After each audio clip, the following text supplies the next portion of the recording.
সম্মানিত দর্শক, আসসালামু আলাইকুম। আমি গত ৫ দিন আগে আপনাদেরকে একটা ভিডিও দিয়েছিলাম যে আমার এই যে বাঙ্গি গাছ আমি ১ সপ্তাহ পরে ভিডিও দেব।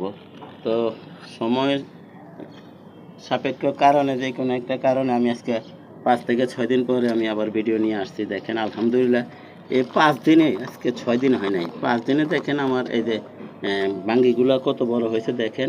আর আমি বলছিলাম যে আপনাদেরকে যে কতগুলা বাঙ্গি হয় আপনাদেরকে দেখাবো। সেজন্য দুঃখিত এবং ক্ষমা প্রার্থী। কারণ আমি বাঙ্গিগুলা ইচ্ছাকৃতভাবে আমি ভেঙে ফালাই দিছি। কারণ আমি চিন্তা করছি যেহেতু আমার এটা টপের গাছ, এখানে ১টা ২টা তার বেশি বাঙ্গি রাখতে গেলে আমার সমস্যা হবে।